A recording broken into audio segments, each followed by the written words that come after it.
নাতনিকে নিয়ে কত সোহাগ আদর। ও নানিমণি কেমন আছো নানিমণি? দাদা আর নানা শুধু নাতি আর নাতনিকে নিয়ে খুশি, মানে এরা সব সম্পদ। মানুষ ওদেরকে নিয়ে ব্যস্ত থাকে, একটু কান্নাকাটি করে না। তো আল্লাহর নবী বলছেন, কোনো মানুষ যখন তার স্ত্রী পরিবারের কাছে যাবে তখন সে বলবে বিসমিল্লাহি আল্লাহুম্মা জান্নিবনা শয়তান ওয়া জান্নিবিশ শয়তান মা রাযাকতানা। আল্লাহ, আমরা এই পারিবারিক জীবনে যাচ্ছি, তোমার নামে এই পারিবারিক জীবন আরম্ভ করছি, এই স্ত্রী মিলন তোমার নামে আরম্ভ করছি। তুমি আমাকে আর আমার স্ত্রীকে অপবিত্র শয়তান আর অপবিত্র নারী শয়তান থেকে রক্ষা করো। আর আমাকে যে রুজি দিবা সেই রুজির যেন এ কোনো ক্ষতি করতে না পারে। এরপর আল্লাহ রাসূল বলছেন, ই ইউকাদ্দারলাহু, এই মিলনে যদি কোনো সন্তান আল্লাহ তাআলা দান করেন, ফালা ইয়াজুরুহু শয়তান, শয়তান তার ক্ষতি করতে পারবে না। হাদিস বুখারী মুসলিম। এ কথা মুহাম্মদ সাল্লাল্লাহু আলাইহি সাল্লাম বলেন। তবে এই দোয়া পাঠ শুধু স্বামীকে করতে হবে, স্ত্রী নয়। এই জিম্মেদারি স্বামীর, স্ত্রীর নয়। যেমন রমজান মাসে যদি স্ত্রী মিলন ঘটে যায় তাহলে জরিমানা 60 দিন, আবার ধারাবাহিক 60টা রোজা করতে হবে। আর না হলে 60 জন মিসকিনকে 100 কেজি করে চাউল দিতে হবে। এই জরিমানা শুধু স্বামীর, স্ত্রীর নয়। বুঝাতে পারলাম না কথা? এই দোয়া শুধু স্বামীর, স্ত্রীর নয়। তো বাস, সন্তান একটা পেটে আসলো, এরপরে আপনার স্ত্রীর আর আপনার জন্য এটা জরুরি কাজ। আপনার স্ত্রী কখনো খারাপ ছবি, খারাপ দৃশ্য দেখবে না, কোনো মাঠে ঘাটে এখানে সেখানে বেড়াতে যাবে না। প্রত্যেকটা জিনিসের খারাপ প্রতিক্রিয়া আছে। রাসূল সাল্লাল্লাহু আলাইহি সাল্লাম বলেন, শোনো শোনো শোনো, যে লোক খারাপ তাকে তাড়াতাড়ি মাটি দাও। কেন? ওর খারাপ প্রতিক্রিয়া শহরের উপরে পড়ে, দেশের উপরে পড়ে, গাছের উপরে পড়ে, মানুষের উপরে পড়ে, পশু প্রাণীর উপরে পড়ে। আপনি যে খারাপ মানুষ, পাপী, এই পাপের কারণে আপনার গাছে ফল কম হতে পারে। আপনার বাড়িতে যেসব জিনিসগুলি আছে এর বরকত কমে যেতে পারে। বুঝাতে পারলাম না মনে হয়? তো আপনার স্ত্রী পেটে বাচ্চা নিয়ে এদিক সেদিক ঘুরবে না। এই ছেলে, সামনে দাঁড়িয়ে কেন? না তোমরা কি করো? যিনি কেউ সামনে চলাচল করতে পাবেন না। এই ছেলে দেখো, বসার জন্য অনুরোধ করে নিলে চলে যেতে বাধ্য করো। এখানে আমার কোনো নির্বাচনের কথা নেই। দয়া করে খুব দ্রুত সামনে বসে পড়ুন। আর আমি আপনার জন্য এসেছি, আমার আসতে অনেক কষ্ট হয়, এরপরেও আমি প্রাণপণে চেষ্টা করে উপস্থিত হই। এত কাজের মাঝে এই সময়ে আপনার কাছে উপস্থিত হওয়া যে আমার জন্য কত কঠিন তা আপনাকে আমি বুঝাতে অক্ষম। আমি যখন আসবো তখন আপনি দাঁড়িয়ে থাকবেন, এইটা আমার পক্ষে সহজ নয়। কাজেই এই ছেলে, এই যে এইসব জায়গায় যারা কাজ করছে তারা ছাড়া কেউ থাকতে পাবে না। দ্রুত দেখো।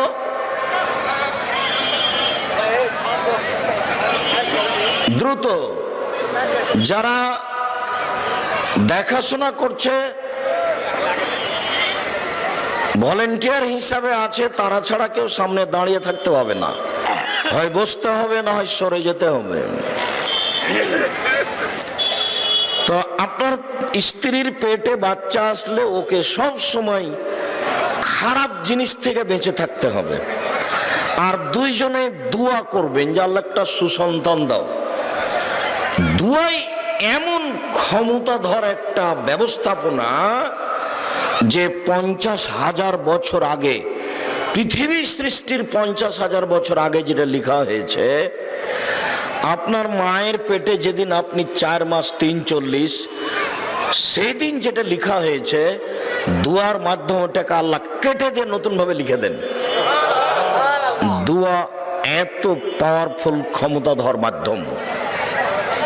রাসূল সাল্লাল্লাহু আলাইহি ওয়াসাল্লাম বলছেন, দুয়ার মাধ্যমে মানুষের তাকদীর পরিবর্তন করা হয়। লা ইউরাদ্দু তাকদীর ইল্লা বিদুআয়ে, দোয়া দিয়ে তাকদীর পরিবর্তন করা হয়। পেটে বাচ্চা এসেছে, দুইজনই কান্নাকাটি করেন, আল্লাহর কাছে একটা সুসন্তান চাইতে থাকেন, তো দেখা যাক কি হয়। তারপর সন্তান প্রসবের সময় আসলো, খালি আল্লাহকে বলবেন নিরাপদ অবস্থায় সন্তান প্রসবের ব্যবস্থা করে দাও, যেন ক্লিনিকে যাওয়া না লাগে, এই সেই নানান কিছু করা না লাগে। বাচ্চা প্রসব হলো, আজান দিবেন, এক কানে আজান এক কানে একামত, এইটা নয়। এরপরে পরহেজগার মানুষের কাছে নিয়ে গিয়ে তাহানিক করে নিয়ে আসবেন। যার কাছে নিয়ে যাবেন উনি একটু বরকতের দোয়া করে দিবেন। যার জন্য আপনারা যারা মুরব্বী তাদেরকে দোয়া মুখস্থ করে রাখতে হবে। বাচ্চার মাথায় হাত দিয়ে বলতে হবে, আইজুকুমুল্লাহ বিকালিমাতিল্লাহি তাম্মা মিন কুল্লি শাইতান নাহাম্মা ওয়া মিন কুল্লি আইনিন লাম্মা। এই দোয়া ইব্রাহিম আলাইহিস সালাম বাচ্চার এই মাথার উপরে এইখানে হাত দিয়ে পড়তেন। শয়তান, জিন এর বদনজর সব থেকে এতে পরিত্রাণ চাওয়া হয়েছে।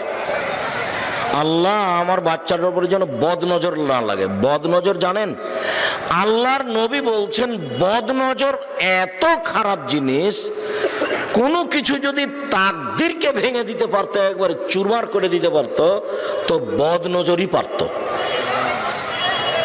বদনজরের পাওয়ার খুব বেশি। আপনার বাচ্চাটা পড়ছিল, ক্লাস 10-এ পড়ছে, খুব ভালো পড়াশোনা করছে, এটা লোক এসে বলছে আপনার ছেলেটা খুব ভালো পড়াশোনা করছে। কিভাবে যে তার বদনজরটা লেগে গেল, কাল থেকে আর বাচ্চা পড়ে না, ঘুরে বেড়াচ্ছে। বুঝাতে পারলাম না কথা? মনে হয়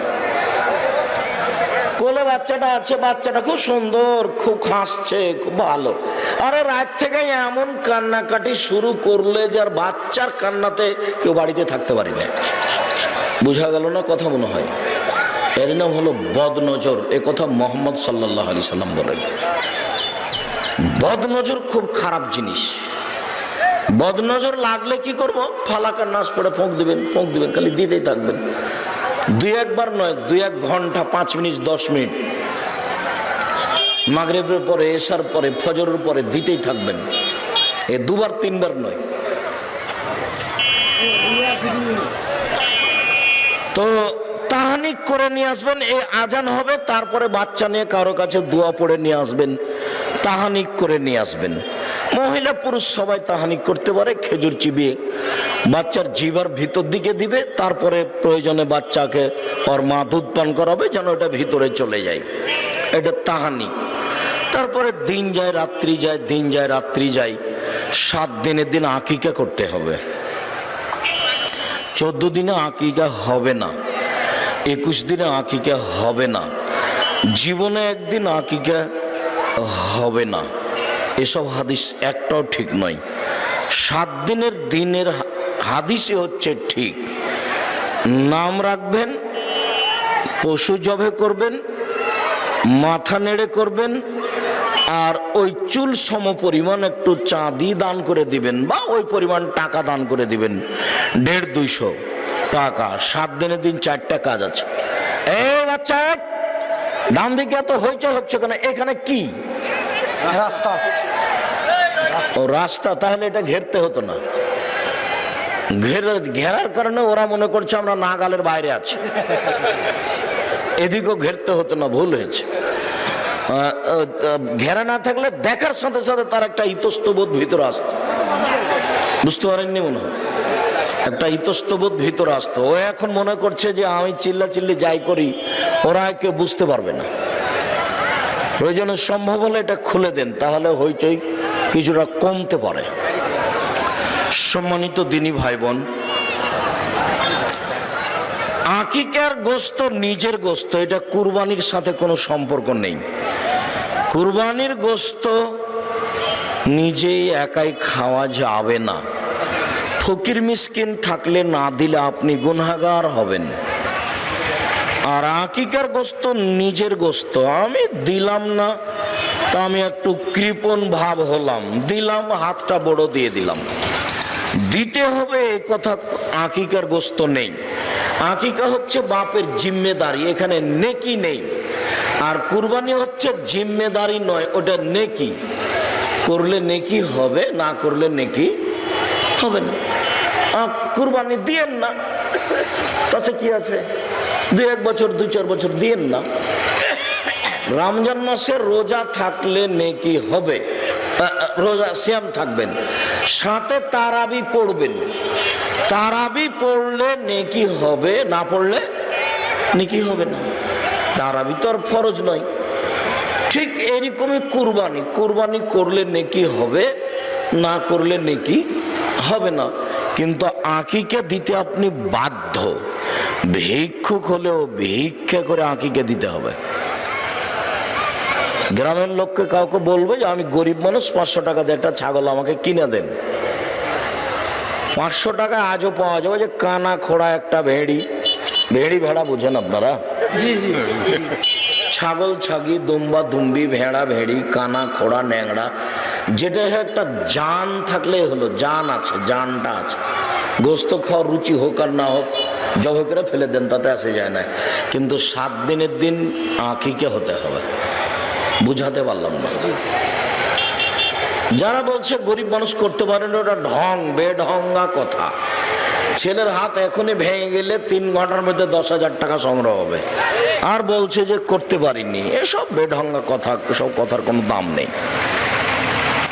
আরে তো 7 দিন। এরপরে যেটা, সেটা হলো খাতনা করা। খাতনার কোনো অনুষ্ঠান নেই। বাচ্চা যখন হাঁটতে শিখবে তখন বাচ্চাকে পায়জামা পরাতে হবে, জাঙ্গে বা হাফ প্যান্ট নয়, টাকনোর উপর পর্যন্ত পায়জামা থাকবে। আর বাচ্চা যখন কথা বলতে শিখবে তখন মাঝে মধ্যে তাকে শিখিয়ে দিতে হবে।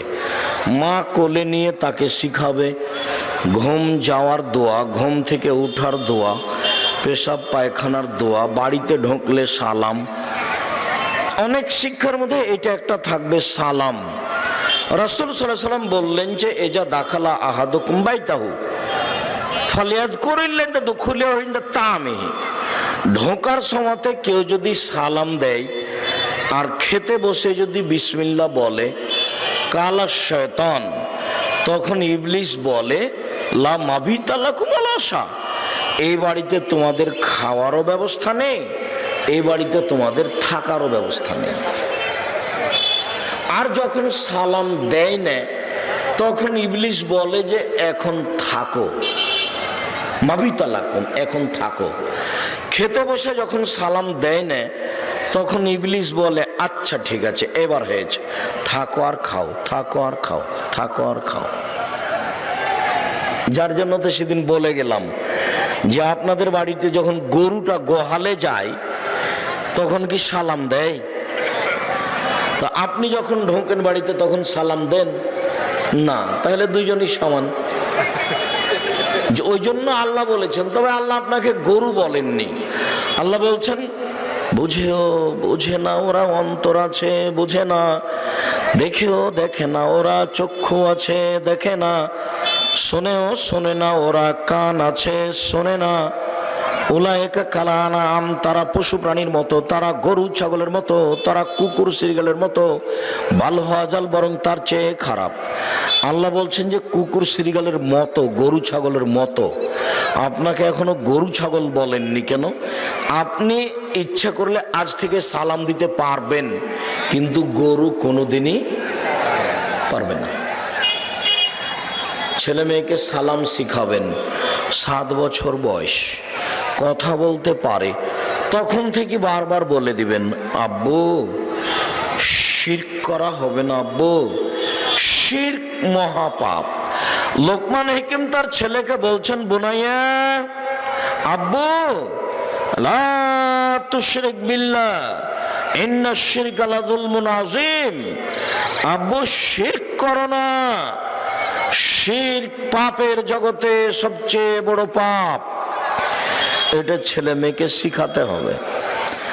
আমাদের দেশের বাপ মায়েরা শিরক শব্দটা তাদের কাছে নতুন শব্দ।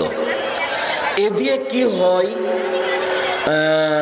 এর ভালো মন্দ কি, এইটা মানুষ এক একটু শুনছে কিন্তু একে ভাবতে পারে না। এটা আরবিরা ভাবে, খুব বেশি ভাবে। ইন্না লিল্লাহি ওয়া ইন্না ইলাইহি রাজিউন। বলে কি ছি ছি ছি ছি ছি ছি ছি ছি ছি রে, নিজের ঘরের ছেলে বলছে মাবুদ একজন, সপ্তম আকাশের উপরে থাকে। ছি ছি ছি ছি ছি রে, মাবুদ হলো 360 জন, মাবুদ হলো 360 জন, তাকে বলছে একজন। একে হত্যা করতে হবে, একে জেলখানায় বন্দি করতে হবে, একে দেশ থেকে তাড়িয়ে দিতে হবে। বংশে জন্মেছে কুলাঙ্গার ছেলে।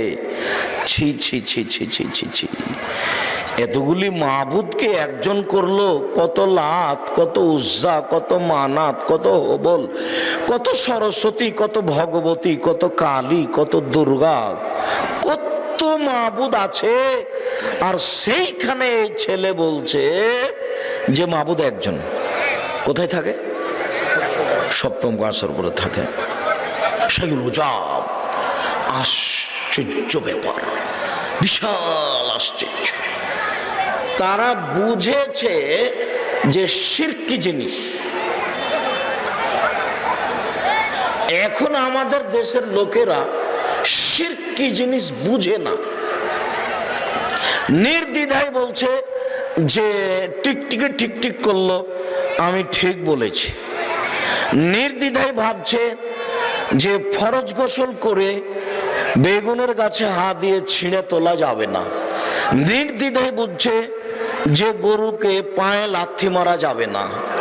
নির্দ্বিধায় বুঝছে যে চুলাতে পা লাগা ঠিক নয়। নির্দ্বিধায় বুঝছে যে ওর দাদি কুলাতে, কুলা বুঝুন তো, চাউল ঝাড়ছিল, নাতি দৌড়া দৌড়া দেশে কুলার উপরে চড়ে নিয়েছে। তখন বলছে বেয়াদব কোটাকার, কুলাতে পা দিতে হয় সর। আর দাদি মনে করছে ছি ছি ছি ছি ছি রে, কুলাতে পা দিতে হয় না, ভাতের পাতিলে পা দিতে হয় না, চুলাতে পা দিতে হয় না। কত যে দাদির কাছে সেরে কাছে আল্লাহই ভালো জানে। শিরক দাদি একটু বুঝে না। মহাস্থানে সিজদা করা, মানত মানা, এটা তো বড় বড়। আপনার বাড়িতে যেগুলো আছে সেগুলোর কথা বলছি। দিন রাত বলছে, রাতে বের হলে বাচ্চা হয়েছে তো লহাতে করে বের হও, নইলে চোরাচুন্নি পাখিতে বাচ্চাকে ধরে নেবে। আস্তাগফিরুল্লাহ। বাড়ি থেকে বের হয়ে গেছে তো কলম ভুলে চলে গেছে ছেলেটা, না আর ঘরে কেমনে যায়, না আর ফিরে যাব না। কি কুলক্ষণে বের হলো, কোন বেডি ছেলের মুখ দেখেছে, তাই আর তার কাজ হলো না। কত যে শিরক জাদু টোনা তো আছে, হিসাব নেই। এদেশের মাটিতে অসংখ্য শিরক।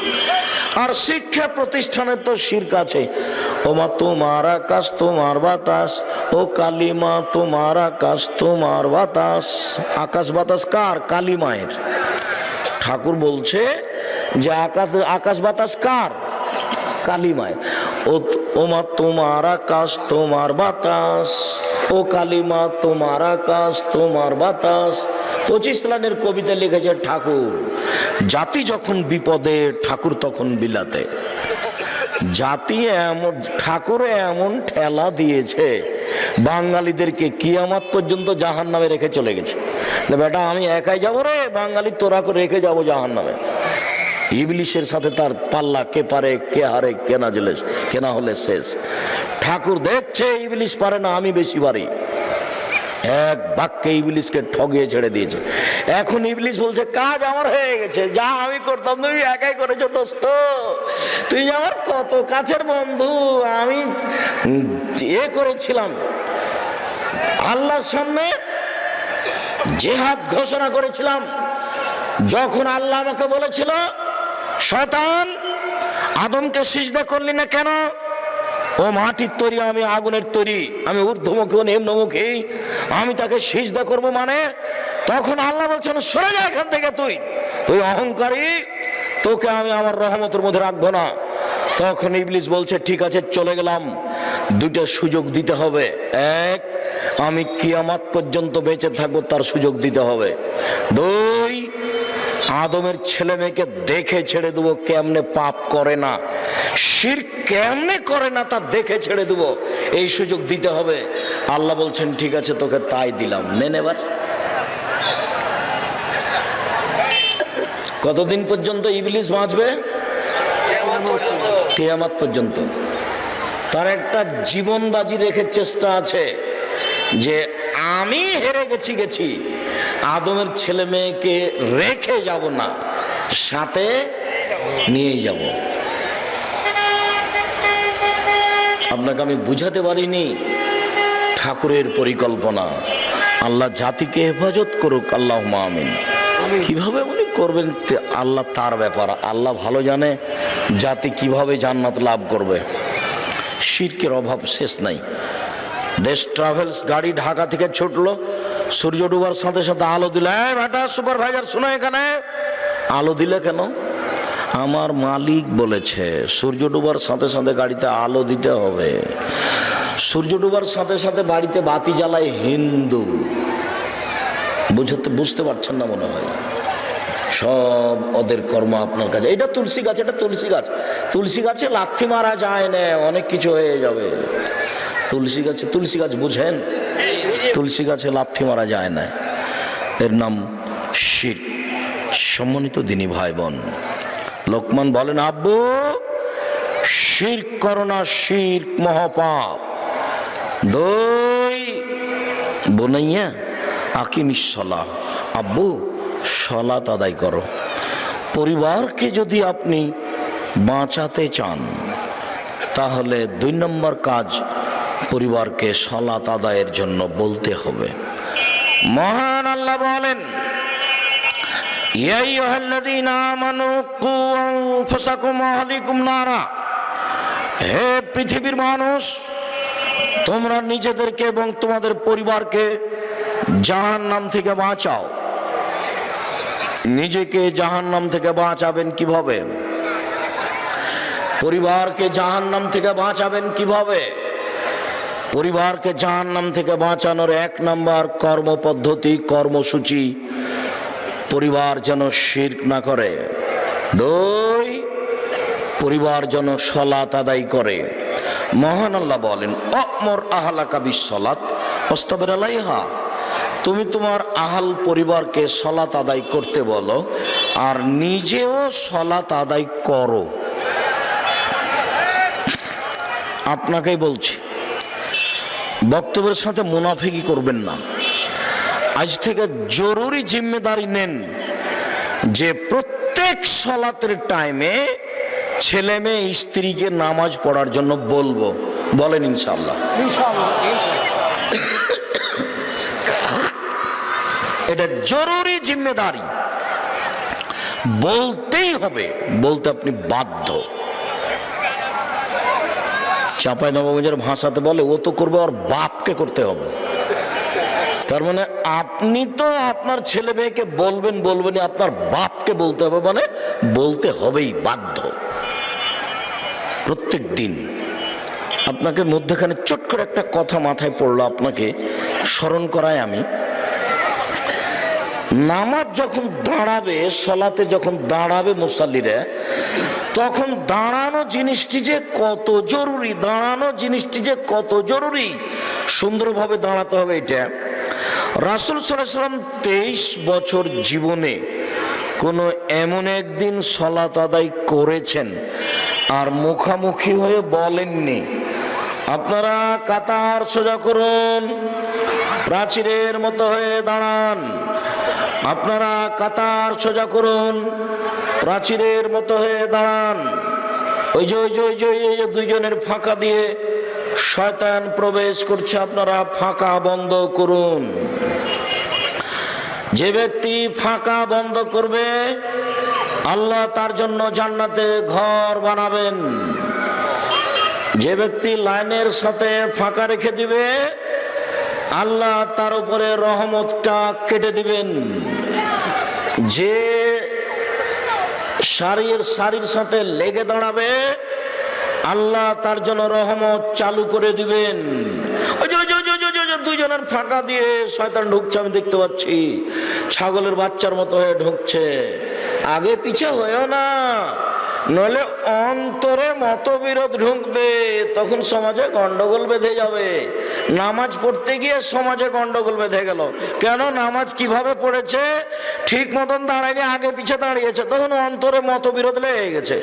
অন্তরে যখন মতবিরোধ লেগেছে, তখন যে মসজিদের ইট আমি ওখানে কিনবো, তখনই বলছে আরে ইট আমি ওখানে কিনবো, আরে ইট কিনা কিনে নিবো, আমার লেগে গেছে মসজিদের মুসল্লি। আশ্চর্য দেখবেন, বুঝাতে পারেনি কথা। আগে পিছে দাঁড়ালে, ঠিক মতো না দাঁড়ালে অন্তরে কি হবে? মতবিরোধ বাড়বে। কত কথা যে বললেন। সলাতে নামাজে সারিবদ্ধ হয়ে দাঁড়ানোর ব্যাপারে রাসূল যত বলেছেন, ধর্মীয় সামাজিক আর কোনো কাজে তত বলেছেন। এটা আমি আব্দুর রাজ্জাক বিন ইউসুফ বুঝতে পারি না। এদেশে একটা বই পাওয়া যায়, বইয়ের নাম উপদেশ, কোনোদিন নাম শুনেছেন কি না? ওই বইয়ে একটা আলোচনা আছে সারিবদ্ধ হয়ে দাঁড়ানো, সলাতে সারিবদ্ধ হয়ে দাঁড়ানো। আমাকে বলিয়েন না পাল্টা যে আপনি কিনেন পড়েন, আমি অনেক দেখে লিখেছি, কাজে আমার আর দেখা লাগবে না, আপনার জন্যই কিনেছি। টাকা 120-30টা 40টা না হয় গেল, না হয় বললেন যে আমার টাকাটা মায়েরা খেলো রে, যাই হোক একটা কিছু হলো, খুব একটা বেশি হবে না তো। তারপরে দেখেন, তো একটা আলোচনা আছে। সম্মানিত দিনী ভাই বোন, 23 বছর জীবনে কোনো একদিন মুখামুখি না হয়ে প্রাচীরের মতো হয়ে দাঁড়াও, কাতার সোজা করো, এই কথা না বলে জীবনে কোনোদিন সালাত শুরু করেননি। আর আপনারা জয়পুরহাট শহরে যান, মসজিদে দাঁড়ান, 20 বছর নামাজ পড়েন, 20 বছরের মধ্যে কোনোদিন দেখতে পাবেন না যে হুজুর মুসল্লিদের মুখামুখি হয়ে বলছেন কাতার সোজা করুন, প্রাচীরের মতো হয়ে দাঁড়ান। 20 বছর নামাজ পড়েন, একটা না হুজুর কোনোদিন বলবেন না হুজুর হুজুর হুজুর ফাঁকি দিয়েছে, হুজুর ধোকা দিয়েছে, হুজুর প্রতারণা দিয়েছে। হুজুরের তো বিচার হবে, আপনারও বিচার হবে। আপনি নিজেকে মানুষ মনে করিয়েন, আর মনে করেন যে আমার বুদ্ধি আছে, মাছ দিয়ে ভাত খেলে কাঁটা ফেলে খাই, কাঁটা সহ খায় না। অতএব হুজুরকে কালকে জিজ্ঞাসা করতে হবে, হুজুর এইভাবে যে আপনি সালাত আদায় করছেন, কোনোদিন কাতার সোজা হওয়ার জন্য বলেন না আমাদের মুখামুখি হয়ে। তো একদিন আপনি আমাদেরকে আসরের পরে কাতার সম্পর্কে একটু হাদিস শোনান তো, বক্তব্য। রোজ তো কেসা কাহিনী চলে। এই ছেলে, তোমাদের জয়পুরহাটের ওই মসজিদের 20 বছরের খুতবা শোনাও তুমি। ডিসেম্বরের কয়েকটা খুতবা শোনাও দেখি, তোমার হুজুর খুতবাতে কি বলেছে। যাও, তোমার হুজুর কেসা কাহিনী ছাড়া জীবনে কিছু বলেনি। কোরআন হাদিস কি মাইরে খেয়েছি? কোরআন আছে 30 পারা, আর হাদিস সহি হাদিস আছে প্রায় 30,000। আমার টুটা ফাটা কয়েকটা মুখস্থ আছে, এতে আমি সারা বাংলাদেশ ঘুরে ঘুরে দেখি যার কারা আছে কিনা আমি বুঝতে পারি না, বলে না কেউ। এদিক ওদিক কি কি করে দিয়ে 3 ঘন্টা কাটাই, এইভাবেই চলছে। শুনুন, নিজে সালাত আদায় করবেন, ছেলে মেয়েকে সালাত আদায় করতে বলবেন বাধ্য। আজকে বলেন যে ইনশাআল্লাহ বলবো, ইনশাআল্লাহ। বক্তব্যের সাথে যেন মুনাফিকি করিয়েন না, মুনাফিকি করে কোনো লাভ নেই। রাসূল সাল্লাল্লাহু আলাইহি সাল্লাম বলেন, মুরু আওলাদাকুম বিসসালাতি ওয়া আবনাউ সাব'i সিনিনা ওয়াজরিবুহুম আলাইহা ওয়া আবনাউ 10 সিনিনা। ছেলে মেয়ের বয়স 7 বছর হলে তাকে সালাত আদায় করতে বলো। আব্বু সালাত আদায় করো 8 বছর, আম্মু সালাত আদায় করো 9 বছর, আব্বু সালাত আদায় করো 10 বছর, আম্মু সালাত আদায় করেছো? জি না। দাঁত ভেঙে দেবো, দাঁত চামড়া তুলে দেবো। আগের নামাজ পড়, তারপরে কোনো কথা। এটা 10 বছরের বেটি। আর আবু বকর কত বছরের বেটিকে মেরেছেন? 16-18 হবে। জামাইয়ের সামনে নগদ একবারে, জামাই একবারে বেটির উরু রানের উপরে জামাই মাথা দিয়ে শুয়ে আছে। আপনি ওই দৃশ্য দেখলে আপনি ওইভাবে দেখবেনই না, আপনি এইভাবে চলে যাবেন। আপনি যদি দেখেন যে ঘরে আপনার জামাই, আপনার বেটি উরু রানের উপরে মাথা দিয়ে ঘুমিয়ে আছে আপনার জামাই, এটা যদি দেখেন তো বাঙালিদের স্বভাব ওইদিকে তাকানো তো দূরের কথা, খালি চোখ পড়লো এভাবে ঘুরে চলে যাও, মনে হয় বুঝাতে পারি না। এই অবস্থায় আবু বকর এমন মায়ের দিলেন বেটিকে, বেটি বলছে যে মায়ের চোটে আমি এভাবে সরে যেতাম দূরে, কিন্তু আমার স্বামী আমার উরু রানের উপরে মাথা দিয়ে ঘুমিয়েছিলেন, সেই জন্য শক্তভাবে ধরেছিলাম যাতে আমি না সরি, যেন না ঘুম যেন না ভাঙে। আর 10 বছরের বেটিকে মারতে শরম হয় আপনার? ছি! এই বাপের বেঁচে থাকার চেয়ে না থাকাই ভালো। এই হলো কাপুরুষ বাপ, এই ঘৃণিত বাপ। এই বাপই সমাজকে নষ্ট করেছে। এই পরিবারের কিছুই বুঝে না। পরিবার কাকে বলে? এক মুহাম্মদ সাল্লাল্লাহু আলাইহি সাল্লাম পৃথিবীর সবচেয়ে দামি মানুষ, 5 বার বলছেন লাঠি ব্যবহার করো, পরিবারের উপরে লাঠি ব্যবহার করো। পৃথিবীতে সবচেয়ে দামি মানুষ বলছেন পরিবারের উপরে লাঠি ব্যবহার করো। এখন যে মেয়েগুলো হেঁটে বেড়াচ্ছে মাথায় কাপড় না দিয়ে, ক্লাস 10-এ পড়ে, ওরা কেউ হিন্দুর মেয়ে? ওরা কি ইহুদি খ্রিস্টানের? না, আপনারই মেয়ে, এটা আমারই মেয়ে। তো এইভাবে হবে তাহাজ্জুদ পড়ে? 3 শ্রেণীর মানুষ জান্নাতে যাবে না, তার মধ্যে আপনি আছেন। 3 শ্রেণীর মানুষ জান্নাতে যাবে না, তার মধ্যে আপনি আছেন। এক, নিয়মিত বিড়ি, তামাক, জর্দা, সিগারেট, গুল, নেশাদার দ্রব্য খায়, পান করে যে। 2, পুরুষের বেশধারী নারী, যারা পুরুষের জুতা স্যান্ডেল পরে, যারা পুরুষের শার্ট প্যান্ট পরে, যারা পুরুষের পোশাক পরে, ওরা জান্নাতে যাবে না। 3, আপনি, আপনার তাহাজ্জুদ পড়ে জান্নাত হবে না, এ কথা মুহাম্মদ সাল্লাল্লাহু আলাইহি সাল্লাম বলেন। সাধারণ কাজে কেন? আপনি আপনার মেয়ে এবং আপনার স্ত্রীর উপরে কঠোর নন, নাহলে এখন এভাবে ঘুরে বেড়াই, এখন ঘুরে বেড়াচ্ছে ঢং ঢং করে, এসেছে রাস্তায় হাঁটতে হাঁটতে আবার চলে যাচ্ছে। বাড়িতে যে খোঁজ নিন, আজকে খোঁজ নিন কখন এসেছো তুমি বাড়িতে? বলে 10 মিনিট ছিলাম। আব্দুল রাজ্জাক সাহেব যখন শুরু করে তখন চলে এসেছি। মারবেন পায়ের উপরে লাঠি বাড়ি, পা ভেঙে দেবো। আব্দুল রাজ্জাক সাহেবের বক্তব্য শোনার জন্যই তাকে ডেকে নিয়েছে। আসলে কেন এখানে? ঢং শুরু করেছো তুমি, ফাইজলামি করো। আমি বলিনি পিটাতে, মুহাম্মদ সাল্লাল্লাহু আলাইহি সাল্লাম বলেছেন। আমি পিটাতে বলবো কেন? আমি আপনার বউকে পিটাতে বলবো কেন? আমি বলিনি। মুহাম্মদ সাল্লাল্লাহু আলাইহি সাল্লাম বলেছেন লাঠি দিয়ে ঠিক করো। মুহাম্মদ সাল্লাল্লাহু আলাইহি সাল্লাম বলেছেন লাঠি ঝুলিয়ে রাখো। মুহাম্মদ সাল্লাল্লাহু আলাইহি সাল্লাম বলেছেন তোমার স্ত্রীর উপর থেকে লাঠি উঠিয়ে নিও না। এ কথা আমি বলিনি, এ কথা মুহাম্মদ সাল্লাল্লাহু আলাইহি সাল্লাম বলেছেন। আমি বলবো কেন? আমার কি ঠেকা বেঁধেছে? কিছু খারাপ লাগলে মুহাম্মদ সাল্লাল্লাহু আলাইহি সাল্লামকে বলিয়েন, পা ভেঙে পা গুঁড়ো করে দেন। শয়তানি করে এখানে, ঢং ঢং করে এখানে আসে যায় চলে যায় করে। কাপুরুষ, আপনার মতো কাপুরুষকে আমি ঘৃণা করি, আপনার মতো কাপুরুষকে আমি ঘৃণা করি, আপনার মতো কাপুরুষকে আপনি ঘৃণা করি। আপনি আপনার পরিবারকে কবর দিয়েছেন ফাইজলামি করে দিন কাটিয়ে। তাহাজ্জুদ পড়ে জান্নাত কিনে নিয়েন। জান্নাত পড়ে আছে? জান্নাত পড়ে নাই, জাহান্নাম পড়ে আছে। জাহান্নাম আপনার জন্য অপেক্ষা করছে। সংসারের সাথে নিমুখ হারামি করে, সংসার পরিচালনা করে তাহাজ্জুদ পড়ে জান্নাত কেনার হিসাব করিয়েন না। সংসারের সাথে নিমুখ হারামি করে তাহাজ্জুদ পড়ে জান্নাত কেনার চেষ্টা করিয়েন না, ভুল হিসাব। ওই যে আপনার মেয়ে হেঁটে বেড়াচ্ছে, ওটা আপনারই মেয়ে, ওটা হিন্দুর মেয়ে নয়। পুরুষের পরিচয় দিয়ে নিজেকে স্বামী হিসাব করিয়েন না। মুহাম্মদ সাল্লাল্লাহু আলাইহি সাল্লাম এরকম কিছু বলেননি। তিনি খুব কঠোর পরিবারের উপরে। তিনি বলেছেন লাঠিটা পরিবারের জন্য ঝুলিয়ে রাখো। পরিবার লাঠি দিয়ে কন্ট্রোল করতে হবে। চোখ যেভাবে ঘুরে বউ সেভাবে চলে, তার নাম ক্ষমতা। চোখ যেভাবে ঘুরে বউ সেভাবে চলে, তার নাম ক্ষমতা। ক্ষমতা দেখিয়ে পরিবার কন্ট্রোল করার চেষ্টা করবেন, আমাদের পক্ষ থেকে জোরালোভাবে অনুরোধ থাকছে। আবু হুরায়রা রাদিয়াল্লাহু তাআলা আনহু বলেন, একরাহুল কালামা বাদাল ইশায়ে, একরাহুন নাওমা কাবলাল ইশায়ে। আল্লাহর নবী এশার সালাতের পূর্বে ঘুমানোকে ঘৃণা করতেন, আল্লাহ রাসূল এশার সালাতের পরে কথা বলাকে ঘৃণা করতেন। আপনার ছেলে রাত 12টা-1টা পর্যন্ত দোকানে বসে টিভি দেখে, রাত 12টার পরে বাড়িতে আসে, আপনার স্ত্রী বলে আপনার ছেলেকে, আব্বু তোমার জন্য ভাত শোকেজে সাজিয়ে রেখেছি, তুমি খেয়ে নাও। বলেন এই বউকে বাড়িতে রাখবেন না, তালাক দিবেন। আমি তালাক দিতে আদেশ করিনি, তবে ও বউ চলবে না, এটাই ঠিক। যেই বউ 12টাতে ছেলেকে ভাত সাজিয়ে দেয়, একরাহুল কালামা বাদাল এশায়ে, আল্লাহর নবী এশার সালাতের পরে কথা বলাকে ঘৃণা করতেন। আল্লাহর নবী এশার সালাতের পরে কথা বলাকে ঘৃণা করতেন।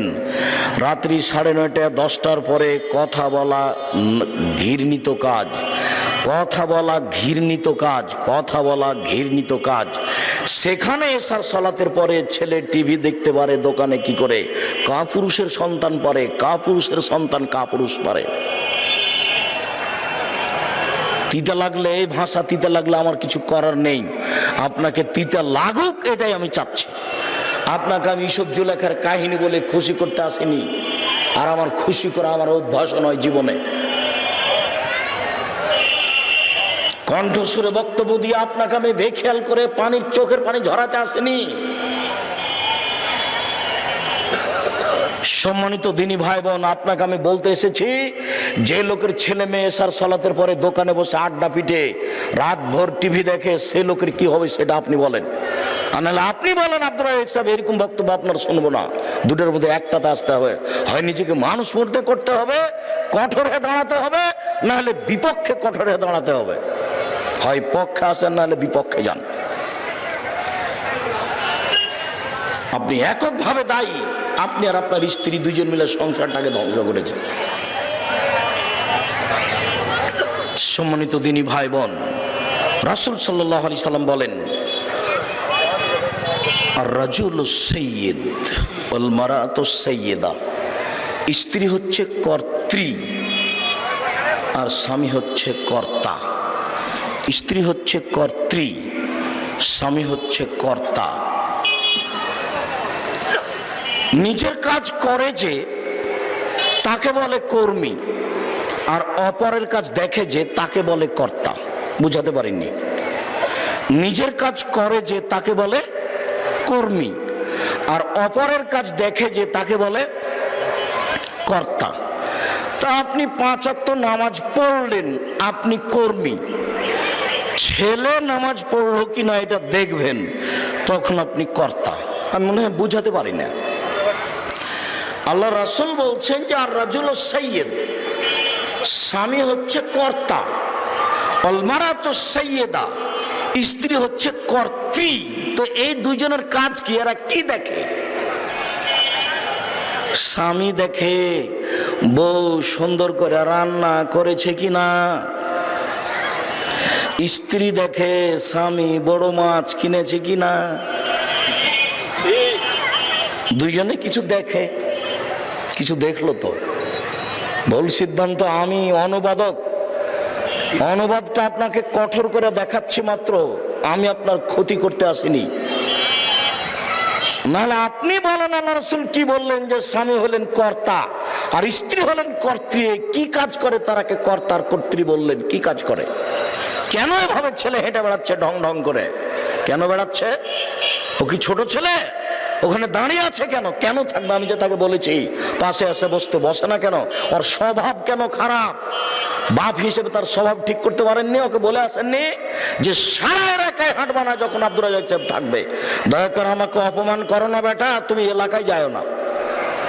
আব্দুর রাজ্জাক সাহেব যে এলাকায় আসবে তুমি এলাকায় যাও না, আমাকে অপমান করো না। আমি তার কাছে অপমান হতে চাই না বলে আসতে পারেননি ছেলেকে? যতক্ষণ আপনি আমার সামনে থাকবেন, আপনাকে আমি রাসূল সাল্লাল্লাহু আলাইহি সাল্লামের পদ্ধতিতে কন্ট্রোল করার চেষ্টা করব। আপনাকে তিতা লাগলো করবো, আপনাকে আমি মিঠা লাগলো করবো, এই কথা আপনি মনে রাখিয়েন। ঢং ঢং করে আমার বউ আসেনি, আপনার বউ আসছে যাচ্ছে। ঢং ঢং করে হাঁটছে আপনার বউ, গল্প করছে আপনার বউ, আমার বউ করেনি। অথবা আপনাকে বলতে এসেছি, পুরুষের জীবিকা নির্বাহ করবেন। আগামীকাল সন্ধ্যা হতে হতে পরিবার কন্ট্রোল করার চেষ্টা করবেন, নইলে বউ তালাক দেন। এক কথা দিয়ে বউ তালাক দেওয়া যায়। কে বাড়িতে আছে? জি না। কোথায় গেছে? শিকার করতে গেছে। কখন আসবে? সন্ধ্যায়। কেমন আছো? খুব একটা ভালো নেই। আচ্ছা ঠিক আছে, আসলে সালাম দিও, চৌকাঠ পরিবর্তন করতে বলিও। কথা আরও ছিল কিন্তু বলেননি। মানে এতেই শ্বশুর ক্ষেপে একবারে লাল হয়ে গেছে। আমার বৌমা বলে যে খুব একটা ভালো নেই, কোন পরিবারে এসেছে এ স্বামীও চিনেনি, শ্বশুরও চিনেনি, একটা বেঢঙ্গা মহিলা। সন্ধ্যার সময় আসতে কি ব্যাপার, কে এসেছিল? জি একজন বৃদ্ধ মানুষ। কি বললেন? কেমন, কোথায়? বাড়িতে আছে? নেই। কোথায় গেছে? শিকার করতে গেছে। কখন আসবে? সন্ধ্যায়। কেমন আছো? খুব একটা ভালো নেই। কি বললেন? বললেন যে আসলে চৌকাঠ পরিবর্তন করতে বলিও। আহারে নেলে, তিনি আমার আব্বা, তিনি হলেন ইব্রাহিম আলাইহিস সালাম। তিনি তোমাকে তালাক দিতে বলে গেছে, তুমি তোমার বাপের বাড়ি চলে যাও। ইলহাকি ইলাহালেক, তুমি তোমার বাপের বাড়ি চলে যাও। কত বড় চাকরি করো তুমি, এইটা আমার দেখার আর কোনো সুযোগ নেই। তুমি কত বড় সুন্দরী, আমার দেখার সুযোগ নেই। আমার আব্বা যাহাই বলেছেন তাহাই হইবে, আমার কিছু করার এখানে নেই। অনেক দিন পরে বাড়িতে আছে? জি না। কোথায় গেছে? শিকার করতে গেছে। কখন আসবে? সন্ধ্যায়। কেমন আছো? আলহামদুলিল্লাহ। আচ্ছা আচ্ছা আচ্ছা আচ্ছা, ঠিক আছে ঠিক আছে ঠিক আছে। কি খাও? আল্লাহ মালমা, পানি আর গোস্ত, পানি আর গোস্ত খাই। তখন বলছেন বারাকাল্লাহু ফি লাহমিকুম ওয়া মাইকুম, আল্লাহ তোমার গোস্ত পানিতে বরকত দিয়ে দে। এমন দোয়া দিলেন, কিয়ামত পর্যন্ত একেবারে মক্কায় বরকত আর রুজি খালি বয়া চলে যাচ্ছে। বাগান নাই ফলমূলের, কিন্তু দেখবেন ফল ভর্তি আছে মক্কায়। বাগান কোথায়? তো পাথর দিয়ে গড়া। এমন দোয়া দিলেন বৌমাকে যে একবারে সে দোয়া কিয়ামত পর্যন্ত চালু। বলে গেলেন যে আসলে সালাম দেওয়ার চৌকাঠটা ঠিক রাখতে বলিও। সন্ধ্যার সময় ইসমাইল আসতে বুঝতে পেরেছেন কি ব্যাপার। একজন বৃদ্ধ মানুষ এসেছিল। কি বলল? বাড়িতে আছে। বললাম নেই। কোথায় গেছে? শিকার করতে গেছে। কখন আসবে? সন্ধ্যায়। কেমন আছো? আলহামদুলিল্লাহ। কি বললেন? আচ্ছা আচ্ছা, ভালো ভালো। কি খাও? কি খাও? বলে পানি আর গোস্ত। তারপর কি বললেন? বলে আচ্ছা, তোমাদের আল্লাহ বরকত দান করুক পানিতে আর গোস্তে। বরকত ভিন্ন জিনিস, রুজি ভিন্ন জিনিস। বরকত ভিন্ন জিনিস, রুজি ভিন্ন জিনিস। সেদিন এসে পরিবারের প্রথম অংশে বলছিলাম না যে বৌমা বিবাহ করে নিয়ে এসেছে। সকালবেলাতে দাদি, দাদা, নানি সবে বৌমা দেখতে এসেছে। বলছে দেখি রে তোর বউটা কেমন। দেখে বলছে তোর বউটার নাকটা একটু মোটা। দাদিতে বলছে, নানিতে বলছে, চাচি খালাতে বলছে, কে একটু বলে না বারাকাল্লাহু লাকা ওয়া আলাইকা জামা বাইনাকুমা ফি খাইরিন। সারা বাড়ি, আত্মীয় স্বজন, গ্রামবাসী সবাই বলবে বারাকাল্লাহু লাকা ওয়া আলাইকা জামা বাইনাকুমা ফি খাইরিন। কেউ একটু বুঝে না ধর্মকর্ম, খালি খায় আর পায়খানা করে। আর হুজুরদের কাছে খালি মিথ্যা বক্তব্য শোনে। হুজুরদের কাছে কি শোনে? খালি মিথ্যা বক্তব্য শোনে। একটা নতুন বউ বাড়িতে এসেছে, তাকে কি বলতে হবে এটা কারো জানা নেই। দেখে বলছে নাকটা মোটা। একটা কিছু বললাম আমি, নয় একটা বললাম, একটা কিছু বলে চলে গেলাম। সম্মানিত দিনী ভাই বোন, আলোচনার এই অংশে সে জরুরি দুটি কথা। রাসূল সাল্লাল্লাহু আলাইহি ওয়াসাল্লাম বলেন জালিসিস সলে ও সয়ে কা সাহিবিল মিসকি ও নাফিকিল কিরে। ভালো বন্ধু আর বন্ধুর উদাহরণ আতরওয়ালার মতো আর কর্মকারের মতো। আতরওয়ালার মতো আর কর্মকারের মতো। কারো বন্ধু যদি আতরওয়ালা হয় তাহলে আতর তাকে এমনিতেই দিবে, আর নাহলে আতর তার কাছ থেকে কিনে নিবে। আর নয় আতরওয়ালার পাশে বসে থাকলে গন্ধ পাবে। আতরওয়ালার পাশে বসে থেকে নাকে মুখে গন্ধ আসবে না, এই কথা যেমন মিথ্যা। আপনার ছেলে বন্ধু ভালো হলে আপনার ছেলে ভালো হবে না, এই কথাও তেমনি মিথ্যা। আতরওয়ালার পাশে বসে থেকে আতরের সেন্ট আসবে না, এই কথা যেমন মিথ্যা। আপনার ছেলে যে দল করে সেই দলের প্রতিক্রিয়া আপনার ছেলের ভিতরে আসবে না, এই কথাও তেমন মিথ্যা। আসবেই। আপনি ইরানে চাকরি নিয়ে যান, কাজ করার জন্য ইরানে যান, কদিন পরে আপনিও বলবেন যে মোহাম্মদ নবী নয় গো, জিবরাইল আসতে ভুল করেছে। নবী হলো কে? আলী আলী যান ওখানে।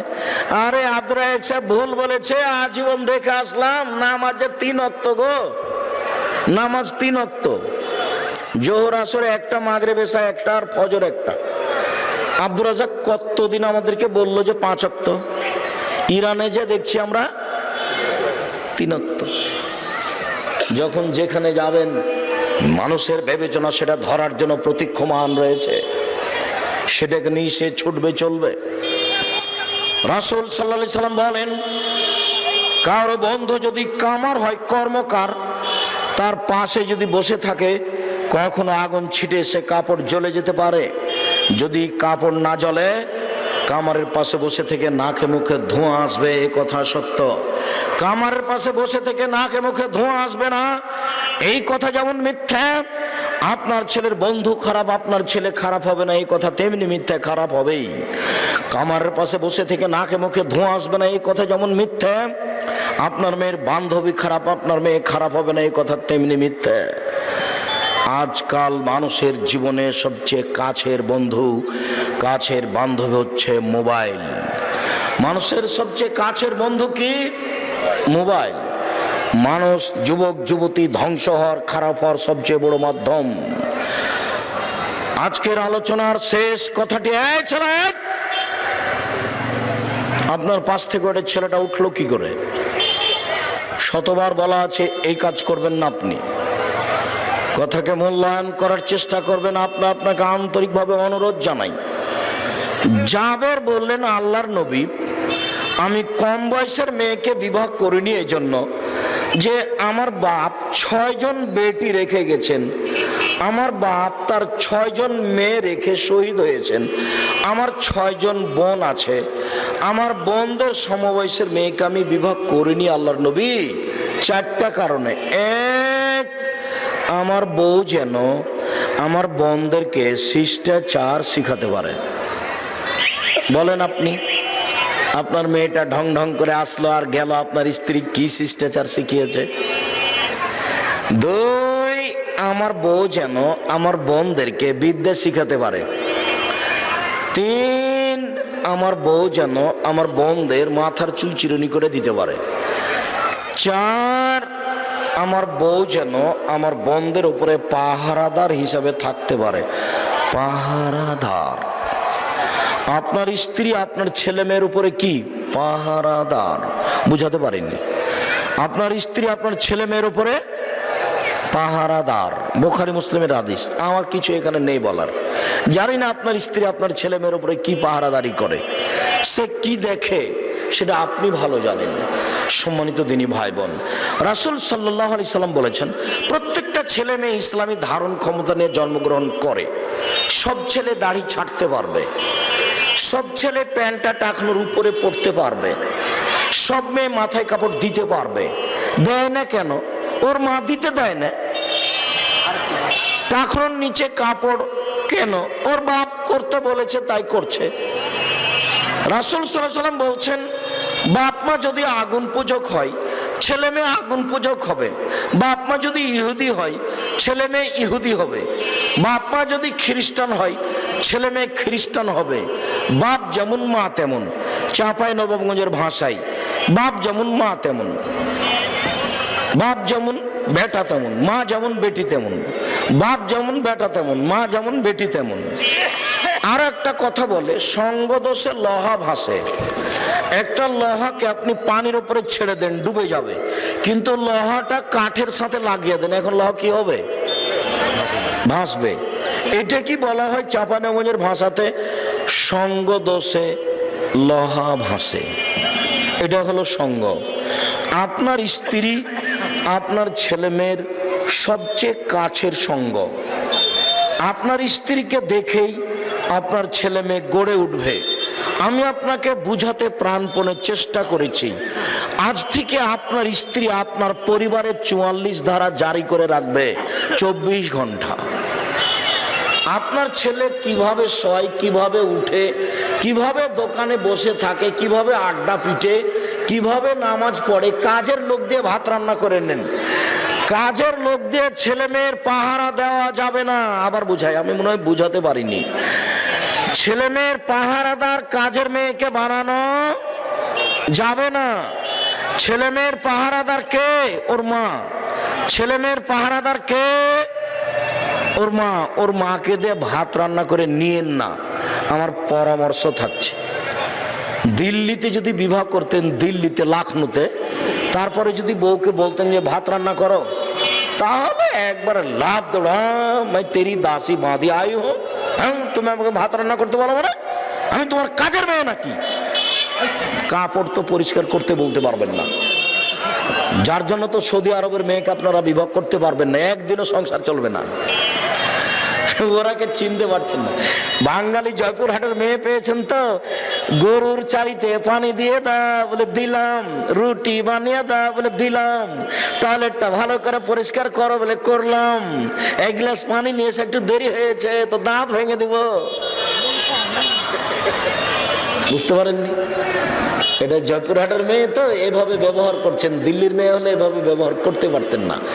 ওকে ছেলে মেয়ে দেখাশোনার জন্য আল্লাহ তৈরি করেছে।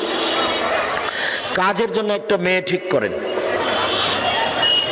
পরিবারটা কন্ট্রোলের জন্য আপনি আছেন, জমি জায়গা চাষের জন্য একটা লোক ঠিক করেন, আর জামালপুরের মতো বাড়ি করেন, একটা ভিতর বাড়ি একটা বাহির বাড়ি। কাজের লোক কিষান লোক বাহির বাড়িতে থাকবে, আর আপনার বউ বেটি কোথায় থাকবে? ভিতর বাড়িতে থাকবে। আমি যদি বুঝাতে না পারি, আমি অক্ষম। শরীয়ত আপনাকে বুঝাতে পারলাম না, পরিবার কিভাবে সুন্দর হবে তা আপনাকে আমি বুঝাতে পারলাম না। সম্মানিত দিনী ভাই বোন, যতটুকু চেষ্টা করলাম, আজ থেকে প্রাণপণে চেষ্টা করেন, খুব কঠোর হওয়ার চেষ্টা করেন, যা হবে হবে, ভাঙবে না হয় থাকবে, ভাঙবে না হয় থাকবে, কঠোর হন, যা হবে হবে। রাসূল সাল্লাল্লাহু আলাইহি ওয়াসাল্লামের স্ত্রী আয়েশা 19-20 করতে পারেন না। আবু বকর বাড়িতে ঢুকেছেন আর স্বামী স্ত্রীর কথা কাটাকাটি হচ্ছিল, কথা কাটাকাটি হচ্ছে। আবু বকর সিদ্দিক এবার হাত তুলে দরজা থেকে আগাচ্ছেন, বেটির মাথা পাঠিয়ে মেরে বাড়িতে ঢুকেছেন এভাবে হাত উঠেই। তখন আল্লাহ রাসূল বলছেন, না না না, আমাদের মধ্যে কোনো কিছু হয়নি, আমাদের মধ্যে কোনো কিছু হয়নি, আমাদের মধ্যে কোনো কিছু হয়নি। আবু বকর সিদ্দিক বের হয়ে গেলেন। তখন আল্লাহ রাসূল বলছেন, দেখছো এতদিন হয়ে এখন হয়েছিল তোমার, তোমাকে এবার উচিত মতো দিত তোমার বাপ। মানে সবসময় বেটিকে ঠিক করবে বাপ, বিবাহ হয়ে গেছে।